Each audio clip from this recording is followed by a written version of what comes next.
incense okay? One more time. Is that incense okay? Yeah. Oh, that's smooth. Yeah, we good. It's not too strong. Okay. Nope. Never. Okay, we're going in 5, 4, 3, 2. You're hot. Hey, what's going on, everybody? You know it's your boy Sam Bishon here at the Ace Bodies Podcast. So I got a real special guest today. Formerly known as Amy Devine, now known as Akashaa, Gee. one of Vegas's beloved artists, one of the flyest in the city. I have her on the podcast today because I love this woman's spirit. Her energy is amazing. Every time I'm around her, she feels amazing, aura-wise. And I want everybody to experience what I experienced. Because if you don't have a friend like this in your life, you fucking up. You're doing something wrong. Aw, So we're going to get into the gratitude. mix. Thank So you.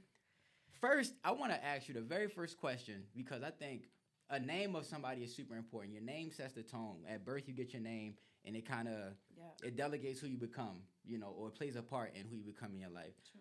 So, who is Akashaa? We're gonna get into Amy Devine, but who is Akashaa? Who The is person Akashaa? sitting next to me right now. Oh, what a question. What a Mhm. question. Well, I mean, I can't talk about Akashaa without talking about Amy too. 'Cause Okay. If it wasn't for Amy, then there would be no Akashaa. And honestly, like, I'm still Amy, right? Facts. Akashaa is just is a name, right? What's in a name, but it's just a name that I'm utilizing at this time. Okay. So going from Amy Devine to Akashaa was a huge, huge deal, right? Like any major life change, that's what it felt like.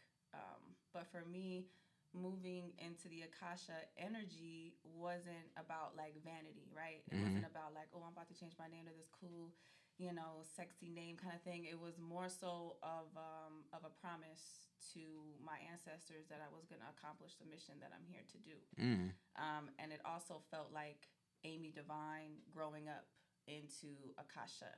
I like it. And the name just kind of fell into my lap. I felt like the ethers delivered her to me after just asking for it.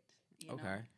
I kind of searched and was looking for different names. I wanted to change my name to things. Nothing was quite fitting the way I wanted it to. Right. And I was just on a call with a friend of mine, and we just started talking. And I was reminiscing on a message from a friend who told me that she was going to play my music for the ethers, right? I like it. And I thought to myself, ether. Now that's interesting. I like ether. That's interesting, right?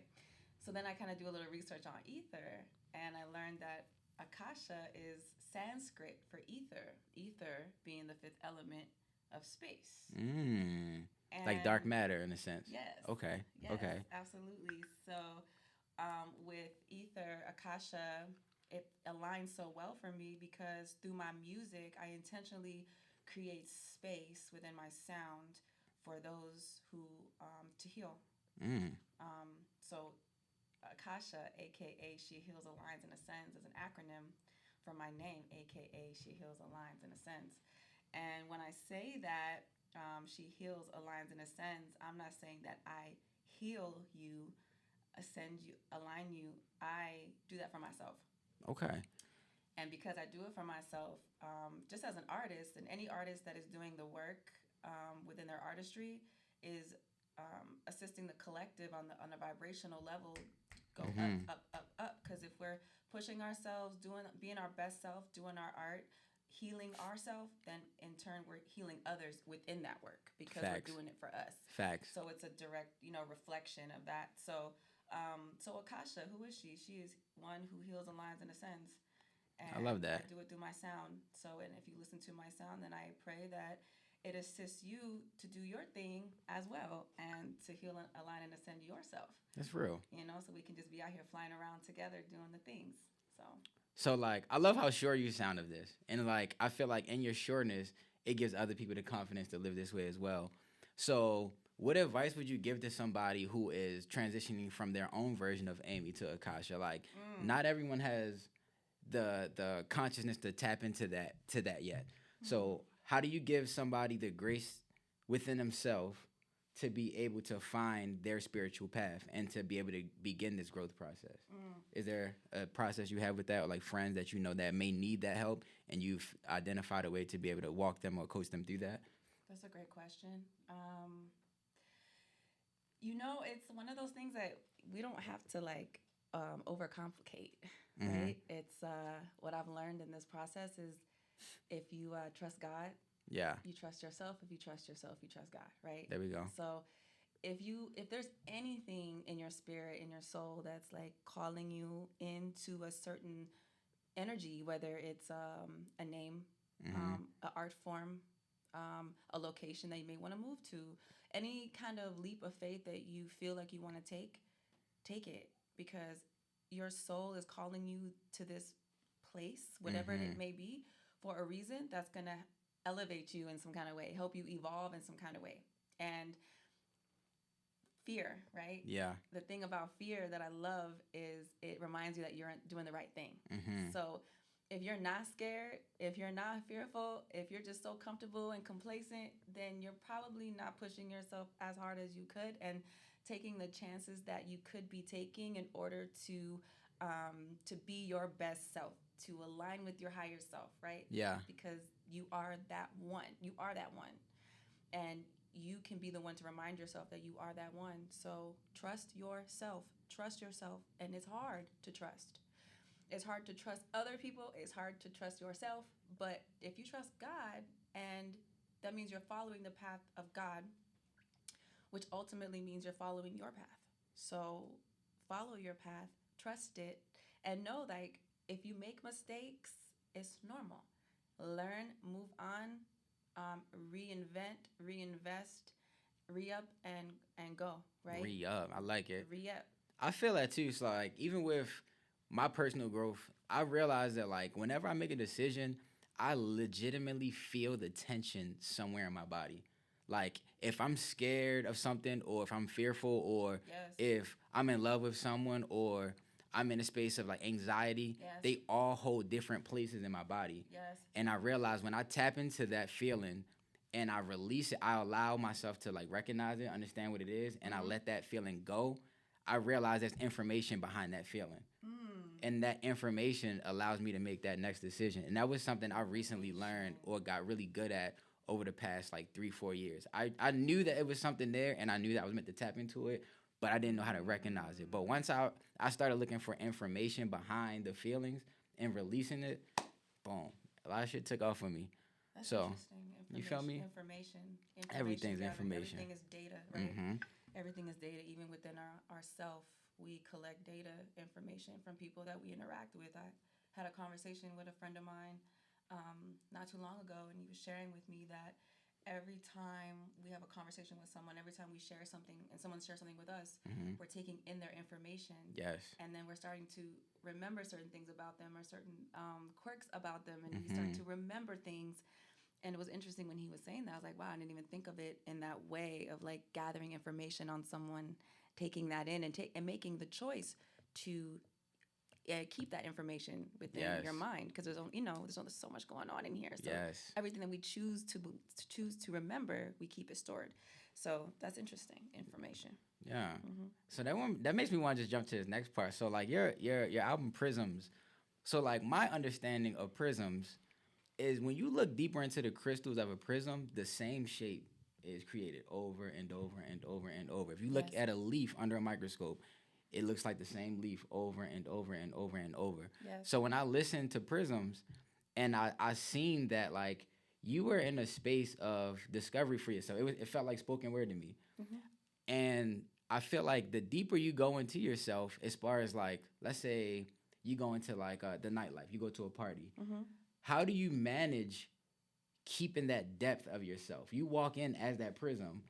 When you go in and you're exposed to all these things, the nightlife, the drugs, the turn up, the depression, because a lot of us mask our depression. How do you maintain your prism of yourself within that environment, if that makes sense? It's an interesting question. It's like basically what you're asking me is how do you stay true to your core to your in core. Those environments, and recognize that is still your truth. Because we question ourselves in the moment. When we're around the wrong people, it can get hard. And sometimes we do question ourselves. No matter how confident we are, at some point within that prism, we'll start changing the shape. Yes. You know.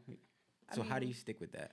there's nothing wrong, I think, with like shape shifting, and because you're gonna change and shift, because you come into this life as, is this thing, and then you start to evolve and shape and shift. But through all of those shapes and shifts, you're still you, Yeah. right?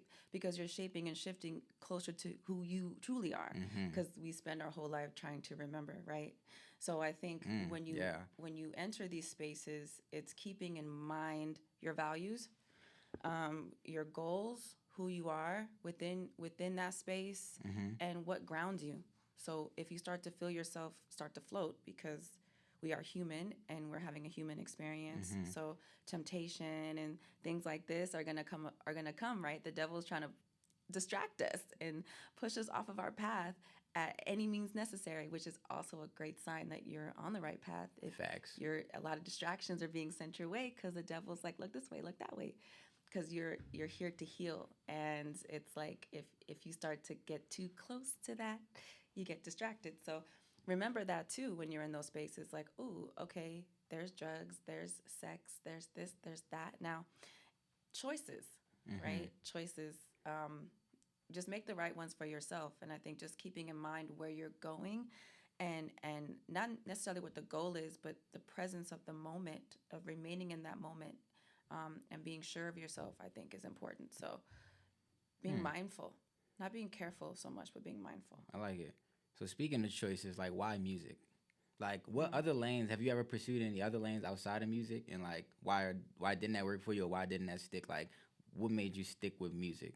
You're amazing at this, by the way. I just wanted to give I'm trying. You know, we doing something a little slight. I doing something slight. I wanted to give you your flowers real quick. I appreciate it. You are very good at this. I love this. Why music? I mean, why not music? You know, music.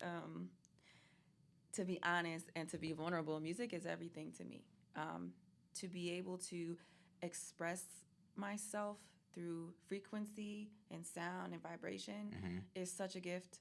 And even to be able to produce music, from what I hear in my mind, in my heart, in my soul, and even in my dreams, and to bring them into fruition, into this reality, is amazing. I grew up. I danced ballet. I did tap dance. I ran track. I am a 3rd-degree black belt in Tang Soo Do. Are you for real? For sure. A lot What? of people don't know that, but I am a black belt. Let me call off the hit. I need my boys. They don't got to pull up no more. I don't need nobody pulling up on us after the show. No. I've definitely tried a lot of different things. And I played piano and violin too. So my parents kept me busy. That's fire. They wasn't playing around with me. They didn't want me to get caught up in bullshit, right? They didn't want me to get distracted. So they kept me busy. So martial arts was my main squeeze growing up. And then after that, I left, joined the military, started doing poetry. But I've been a poet my whole life. So before, the music was always poetry. My dad was a poet, an amazing, phenomenal poet. I am who I am because of him, especially in the poetic world. Shout out Felix Velasquez, my father, the most amazing poet. There we go, snapping up I'm just so in love with him. And he really taught me a lot about just being so eloquent with my words, and being so well spoken, and taking one's time when saying things, and speaking from the heart, and loving your surroundings, and being so present in that, and finding beauty in every moment is so important. And I think that's the thing about poets. Shout out to my poets, my poetry family. I love you guys so much. From everywhere that I've lived, I've always surrounded myself with poets, and poets have always surrounded themselves with Shout out Creative me. Ken. Creative Ken, I had to shout you out. Man, what? There's so many amazing. I was gonna start naming poets, but then I was like, I don't even want to leave anybody out. But there's amazing poets in the Valley doing amazing things for the Valley. I'm just so honored to know these people. But music. So it came back. It all came back to music. Poetry led me to music. My experiences led me to music, and my soul led me to music. And now that I'm in it, I cannot get out of it. It is a drug. It is my girlfriend. I am married. I am taken. So don't ask me if I'm in a relationship because I am. You niggas heard it here first. I am. You niggas heard it here first. I'm in a very committed relationship with music, and we are very happy. And, sometimes we don't get along, sometimes. But we work it out in the end, and we make up, and I love it. So, that's fire. Music makes me happy, and that's the reason why I'm still here on this earth is because music keeps me here, period. So you got a relationship with music. So where does your relationship still with Amy? Because I've noticed, I listened to Bloom, and the very first song, I believe is the only song that featured Akashaa and Amy Divine. So, like, I want to talk about that. Like, where are you at with that dichotomy? And does Amy still have a space in this music, if that makes sense? That does make sense. Yeah. Well, Amy Divine can never be forgotten. She is forever ingrained in all the streaming platforms. Shout out Spells. Spells lives on. That's my first album. One of the loves of my life. I love that album. I put a lot of heart and soul into that album. Made that album right after my mom passed, and it, again, saved my life. I'm here because of Spells. And Amy is always going to be relevant because, again, without her, there is no Akashaa. And if Akashaa ever goes away, I'm still Amy because through the government on my ID card, my name is Amy. Right. So, and my mother gave me that name, so I will always and forever be Amy. Amy Divine is always going to be relevant, and I wanted to feature her on the album because to pay respect, to pay respect to her, and to also find a way for the Amy Divine fans to find Akashaa. So through the streaming platform. So it's also like a strategy as Makes well. Makes sense. That's smart. That's smart. So paying an homage and also a way for my fans, not even my fans, my reflections of Amy Divine to find Akashaa on the platforms. So did your audience find you, or did you find them? Because you talk about the fans, but like I have a when I listen to music, sometimes I feel like certain artists, they go look for fans, and then you have other artists, their fans find them. Yeah. So which one are you? Well, I guess I could say neither and both. Understood. We found each other. There you go. It's kismet. I don't when that's a beautiful thing about music too, right? So if I go home tonight and I make a song and I release it on Wednesday, I made that song for someone, right? I made that song for me, and then I also made that song for someone because I'm releasing it. So when someone hears it, they're gonna be like, "Oh, it's like she wrote this for me." It's like because I did, right? But the how energy works, right? Somebody out there got their heart broken, right? That's in the energy field now. And somehow it reaches me into my heart, and I feel called and inspired by a feeling. Right. Even if it's something that I'm feeling, but this person and that, me and them are somehow feeling the same thing. So I'm able to express that, put it onto a frequency, put it onto some music, record it, put it out, and help heal myself through that pain and help that person who's going to receive that gift of that song that I've created. So we've found each other. We've manifested each other, and that's why I like to call the fans reflections, because I don't want anybody like fanning over me, like fangirling, fanboying over me. Like, I don't know, it's weird to me. I feel like when I talk to people, it's like we're people. You're not a fan of mine. Shit, I'm a fan of yours. You feel me? Like, we're a fan of each other, which really makes us reflections of each other. I see you in my music. You see me and you. Like, we're in this together. So anybody that comes to a show or comes to anything of mine, it's like we're going to do this together. We're healing together. It's not so much of come see me do this thing. It's like, no, let's get it in and heal together and have an experience together, because I'm healing up here too. I don't like to perform for people. I like to heal with people and be present with people. Yeah. That's important. It's not like a performance. I'm not here to dance like a monkey. You know what I mean? Not a show monkey. I'm not, I'm not that. I want to relate to you and feel you on another level, and I want you to feel me on another level. So I try to be as honest and as authentic as I can be when I'm on a platform. Yeah, your parents raised you right. Gratitude. So speaking about your mom, I know you said like you dropped the project after she died. Like, yes, I know it's a touchy subject. Like, when you found out the information or when everything happened, like, what space did that leave you in? Like, how did you pick up the pieces, and like, what pieces fell off of you? Like, I don't even know how to really ask that. You know, it's touchy, but some people fall off when they lose a parent. They go through the Kanye space. Some people, they transmutate Right. the energy. Like, where was your initial start off point after that? Like, what were you feeling? That's I mean, in pieces, you know. It's like grief. I've been reflecting a lot on grief Mm-hmm. in the last couple of months about what is it and how do we grieve and how do we know we're grieving or Mm-hmm. how do we know we're even grieving properly? How do you? That's a good topic. And it's so different for everyone. So when my mom passed,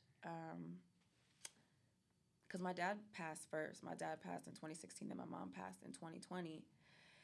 And I felt like when she left, it was like the last part of me left with her, Mm. you know?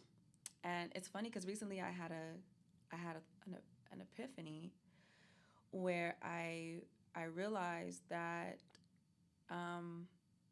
when we lose a parent, we also lose a part of our innocence Mm-hmm. because there's not a lot of people in this world who can look at you like you're innocent, Mm. Okay. like your parents can, That's very interesting. because they know you from an innocent standpoint, Mm-hmm. and it's rare that they ever not look at you like you're not innocent, Yeah. even if they know you're having sex or you killed someone, or Yeah. like whatever the case may be. Your mom and your daddy's gonna be like, you still innocent. That's still to my me. baby. Yeah. Right? And when everyone else is pointing fingers at you, they're the ones that are like, not my baby. Mm-hmm. You know, they will go to the ends of the earth to protect that innocence. Oh wow. So when a parent passes, I don't even think we realize that a part of our youth, a part of our inner child, and a part of that innocence goes with them. Mm-hmm. And so we have to grieve that too. And we don't That's deep. even realize That's some it. deep shit right there, yo. I like that. That's deep. We don't even realize that we're grieving that. So I had that recent epiphany that I was grieving my innocence, grieving that looking glass that my parents would look at me in, because no one looks at me like that, Mm-hmm. and no one will ever look at me that way, right? Again, but that's my memory, and that's the gift that they gave me, and I'm grieving that. So and the thing about grieving too, it's like, Do you feel it ever ends? no, in my opinion, it's chapters, it's waves, it comes, it storms, you go with like, oh crap, there we go, and then it's calm waters, and you're like, oh, it's okay, it's all good. People pass, life goes on. We honor the memory, we keep it moving, and then that storm comes back, and you're just in pieces again, like it just happened, you know. And people say it gets better with time. I don't necessarily agree with that. I think the spaces between the long, agonizing cries may be longer, Mm. but the pain never subsides, and it never goes away, and it never gets better with time, in my opinion. So grieving, there's a lot to that, because then you also have to learn to live with grief, right? Man. How do you live with the grief and not let it consume you completely? I feel that. And like, I recently lost my grandmother last year. And like, bro, My when I went home, condolences, yeah. appreciate you. Bro, when I went home, I thought I had it together. I'm like, I'm gonna go do my thing. I'm gonna go speak at the funeral. Bro, I got up there, I broke down. Bro, I couldn't even get my words out. I was like 3-4 words, break Yeah. down. 3-4 Yeah. words, break down. And I'm like, damn, like all the memories and all the things that she would like little small things, like when we were kids, whenever my grandmother would making a sandwich, she'd be like, I'm putting tomatoes on here because it help you live longer. Something like little stuff like that. And you like, Grandma, you tripping. Like, tomatoes don't do that. And I'm sitting at the funeral here, a grown man, wanting to go eat tomatoes. I'm like, damn, like she was trying to put me on game at a young age. It's like all of those messages and the things that she tries to instill in me as a kid, they all just started hitting me. And now, like, and her thing was lighthouses. So I love that. I went on my birthday trip. I bought a white lighthouse because I want to paint the lighthouse in honor of her. Yeah. And it's like all of these little things just started to make me feel like, damn, bro, like time is running out. It made me want to connect with my brother more because me and my brother had like a rocky relationship for a little minute. The one that lives out here, we had a rocky relationship. Even when it wasn't rocky, it still wasn't like tight to the point where like if a tide comes through, it's definitely pulling apart. So I'm like, Wow. in honor of grandma or in honor of the spirit that she left behind, it made me realize like you do gotta honor the moments that you have with people in your life. Like you gotta honor them so much because Presence. Cause I have people in my life like Presence. my young boys. No, I'm 31. Yes. My young boys like 24, 25. They come to me for advice and they tell me about the drama they got with their mom or this, that, and the third. And I'm like, yo, that's gonna fade. Like you're gonna want them around. Like, nah, they get on my nerves or my aunt do this and do that. I'm like, yeah, but like, I was like, is it really something you can't get over? I'm like, at some point, these people are gonna pass and you're gonna wish they were still around. Facts. And instead of you doing that now, and I wish I would have took heed to that advice. Yes. But it gets hard. And with my grandmother, I feel like I have my waves of grief as well. I see a lighthouse, I want to break down. You know, I make a sandwich, and I'm like, no, I don't want. If I put tomatoes on here, bro, I'm about to. It's stuff is like all that little stuff. You feel me? Yes. And it gets you. So It's beautiful. and like that's just my grandmother. Like I'm blessed that I still have my parents, but like that time is coming. Yeah. And I'm not sure how I'm gonna handle that. So that was great advice, honestly. Like I'm gonna hold that with me for a long time, probably forever. I love that. So like as a Black female artist, how do you balance being sexualized and still being able to make your music, make your money, get your bag, and make people understand that you didn't get to where you are because of you being sexualized, or making them aware that you got there because of your hard work? Like, how do you deal with that, or is that something you deal with?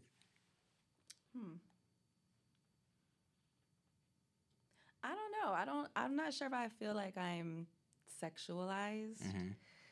Maybe I am. Maybe I'm not aware. I have had my run-ins in the industry, right, with certain people and energies that make things difficult to be successful without selling your soul ultimately, right, and your body to get into certain rooms and things like that. As far as being sexualized, I feel like that's something that's been put on us, right? Like, it's not our fault that we're sexy. It's not our fault that we're fly. It's not our fault that we exude the feminine the way that we do. And her Frank Lucas jacket. We just do. Her blue magic right now. We just do. Uh-huh. And if somebody wants to sexualize me, that's their choice. If they want to believe that I got where I'm at because I gave it away and then that's your prerogative, and you can think what you want to. I can't control what you think. I can only do what I can do. So it's not going to stop me from dressing a certain way. It's not going to stop me from singing on my songs a certain way, because I have a very sensual energy in my music and in the way I talk and the way I am, the way I walk. You're definitely tapped into your feminine, for sure. Thank you. I'm very feminine, and my work is the divine feminine. A lot of my work is assisting the healing of the divine feminine. So I have to be tapped into that, and I can't allow anyone to distract me from that. So as far as being sexualized, as far as I know, I haven't experienced that as of lately. All hard work. So all hard work, baby. I'm doing it. I mean. So can you break down? So if you do have like a female artist listening, can you give some of the pathways or some of the techniques or routines you have to get the upper edge on other artists? Because there's artists that just go to the studio and record and they go home and they do regular life. And there's artists that go to the booth and they come home and they still practicing. Like, what are some of your routines that you have to make sure you're a top-notch artist? Well, I mean, one thing I can say is don't worry about everybody else, what everybody else is doing to be better than anybody else, because, you are the best, right? So you don't have to worry about what everyone else is doing, because you are extraordinary. You are the best. So just be your best. So as far as a routine, I don't have one.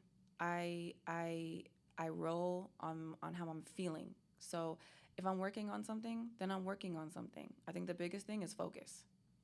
That's the one thing I will say, is focus. If you really want to do music, if you really want to do dance, if you really want to be good at something, then you have to put in the 10,000 hours, period. So for me, it's like, it's nothing for me to be in the studio. I'm blessed. I have a studio in my home. I make all my own music, so I don't depend on anybody.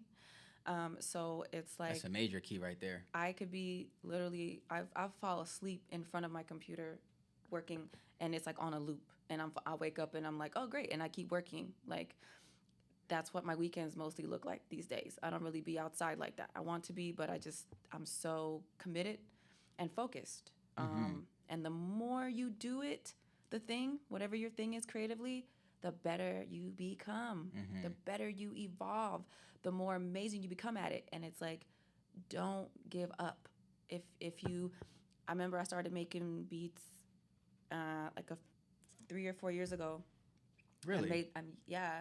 Right. You sell beat packages or something? No, it was right. Not yet. It was right after I made Spells. I knew I wanted to produce my next album.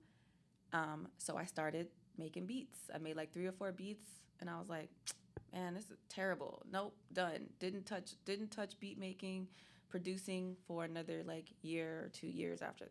2 years after that, I thought that I could lean on someone else to help me or teach me or co-produce with me, and those things weren't working out. Producers were leaving me on red, not returning my phone calls, like, and I was just so frustrated. And a friend, teacher of mine, I was on the phone with them, just ranting and raving and telling her all the things I was frustrated about, and she was just quiet, and she said, why don't you just make the damn beats yourself? Like, you're gonna complain about it till the cows come home, or we gonna make some music? And that part, you need those people in your life. It's like, I felt like over the phone, she grabbed me by the collar, it was like, wow, slap me, because when someone's like hysterical, someone will just slap them and they could calm down. It kind of felt like that. Like, why am I not making my own beats? Why am I waiting on other people? Why? I want to produce. I've had a MIDI board. My ex-partner had bought me a MIDI board. I've had a MIDI board for like 7 years. I just started producing really like 2 years ago. So it's like, I've had it. I've wanted to do it. So it's the action, again. So if you feel it, there's a reason. Even if it's hard, even if it sucks at first, even if you're not feeling it, keep going, because you're not gonna just be out the gate and be, Kanye West out the gate, right? You have to work towards that. He worked towards that. So anybody that you admire, that you listen to, that you may want to sound like, or anything like that, or be like, or look like, or move like, they train, they work, they study, they do the thing, and they put in the hours. So if you want it, go get it. You can do it. There's a reason why it's calling you. Don't deny it. Don't deny yourself of that gift. Don't deny yourself. Don't deny yourself. Please don't deny yourself and us, because we want to experience you in that. I love it. And that reminded me of a great quote I recently heard. It was like, most people, it doesn't take 10 years to get good at something. It takes you the decision, making that decision. If you make, it takes them 10 years to make that decision, and then they get good at it. And then 10 years to get great. Got you. And then you get great at it in 10 years. You can get great at it in 2 years. You can get great at it, but it ultimately starts with, how long does it take you to make the decision to start being good and intentful about it? Intent. Yeah. Intent. Live life intentionally. That's so true. Intent, especially through your art. So speaking of intent, damn it, that's so you good. talked about your future. You talked about being intentional. We talked about the past you. What does the future you hold? I know you got a show coming up on the 21st. I'm going to be there, rocking the Ace Bodies gear. Come through. I'm going to be there for sure. I'm going to bring the squad with me. Come through, please. What tell us about this show, and tell us, what does the future for Akashaa look like? Or if you're even going to be Akashaa. In my eyes, you're going to be somebody else at that point. So break that down for us. Well, at the end of the day, I'm always going to be me. So yeah. Regardless of what name I'm wearing at the time, always going to be me. Confidence is her cologne. You feel me? Ooh, we on it. Yeah, let's get it. Come on. Okay, so let's get into that. I love this. Thank you for asking. So my platform is Frequency. Frequency is the platform I've created, which is a safe space for creativeness, and it's through the practice of sound and color. I am obsessed with sound. I am obsessed with color. If you've ever been to my temple, I have colors and lights everywhere and music playing all the time. So I wanted to take that into a bigger space because it helps me so much, and open it to others. So through frequency, I manifested teleportation. Teleportation. Get into it. Get into it. Teleportation was created because a lot of people will tell me that my music takes them places, right? So why not have something where we teleport, right? Intentionally. But deeper, it's a way to dive deeper into your creative self. So I wanted to create a space where people can come and feel inspired to create whatever it may be. So through, if I have these visuals up, the music, the sound, the color, the people around, the energy that we're cultivating, the intention is that people will leave the experience, that travelers will leave the experience feeling inspired to create. Because if we're all creating, again, vibration, vibration, vibration, go up, up, up, because we're all creating, because we're all creators. Where's this show going to be at? Okay. And then, so teleportation is housing this thing called ambiance, right? Okay. Ambiance is this thing, I'm so excited about it, which is going to be a psychedelectro somatic dance healing experience. So I'm definitely in there. it's going to be a kaleidoscope downtown across from the Arts District. Really beautiful spot. Shout out Nicole, Brittany. They're so amazing for allowing us to come and hold space. So ambiance, this has been a year, has it not? Has it not? The shift, the eclipses, the retrogrades, the 10-10 portals, the 11-11 portals, the 9-9 portals. I mean, we are shifting and changing and evolving in a very fast rate, and we're shifting timelines a lot. So, and we just shifted into the feminine era of the universe. It was very masculine going from the 1500s, 1600s. It was all barbaric. Come on. It was a lot. And now all of this changed. Nothing makes sense anymore. And I think that's a beautiful thing because the creatives like us, when things don't make sense, that just gives us more like things to put on the canvas. Yes. You know, because it's not held together anymore. Nothing's bound. It's not a building anymore. It's bricks. And it was like, I want to build this now with the bricks. Yes. It's not one house. So I loved it. With the success, look like I don't want to cut your wisdom. No, it's okay. Okay. So what does success look like for you? What does success look like to you prior to getting this far into your music career, and how did that vision of success change? Okay, yeah. So the vision and concept of success has changed a lot over the years, right? Because we grow up believing that success is going to college, get your degree, become a doctor, be successful, have your family, do the things, right? Retire, rich, da da da. Okay, great. That's a form of success. But in the last couple of years, I realized that success is in micro chapters. So waking up,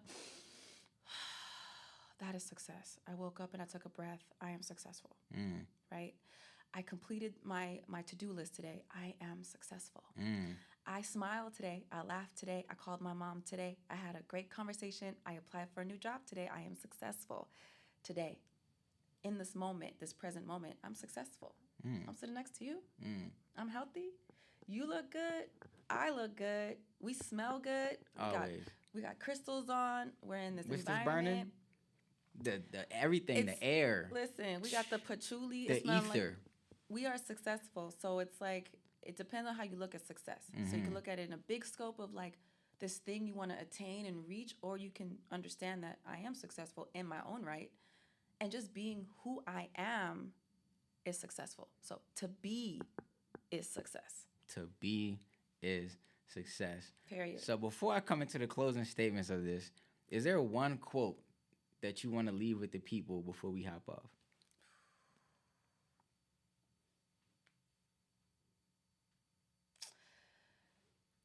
There is, there's something that came across my mind, and it says, you cannot be without you. Bruh. It'd be the most simple statements that be so goddamn powerful, yo. You feel me? You cannot be without you, which is just, there's so much there. I love that. That makes you be beautiful. Bars. You gotta be beautiful. Be you, be beautiful. There we go. Yes. So I feel like this is not the last time we're gonna have you on the show. You know, we gotta come to a conclusion. However, I want to shout out Down to Earth. I'm gonna bring this pizza over here. Down to Earth for shopping or for sponsoring today's episode. Thank you, Down to Earth. Best vegan black-owned restaurant in Vegas. Yeah. Boom. Down to Earth. Down the number 2 and Earth black-owned. It's in Town Square. You gotta check them out. Look them up. Instagram. Vegan. All vegan. Yum. Everything's fire. Yum. I'm gonna go ahead and let them get a glimpse. Oh. A slice is missing because our MC had to try it. So she did her thing. How was it, love? It was fire. It was fire. She said it was fire. Y'all gonna enjoy it. This is the I'm about to have pesto me a pizza. slice right now. Order that pesto. On top of that, in honor of Amy coming on the show, I wanted to bless her with an Ace Bodies bucket hat. Oh, Had to give her snap. some swag, you know what I'm Come saying? on. Whenever you rock it, feel free to take some pictures, send it to the boy. But I had to make sure she got a gift for coming out here. I'm very appreciative. Love it. Again, like, it's not many energies in Vegas that move like you, that Thank act you. like you, and that feel like you. Reflection. So I appreciate you so much. Keep being great. Keep being amazing. All the words, all the collective words that, resemble that same image. Gratitude. Keep being beautiful. Keep being you. And that will conclude today's episode of the Ace Bodies podcast. 1221, come out. Peace out, you guys. Ambiance, y'all. I'm going to Come be out. there. If you want to see Amy, you want to tap in with your boy, hit me up, hit We her gonna up. dance, We'll baby. make sure you got the information, but let's show up, have a great time, y'all. Good vibes, good energy. We out.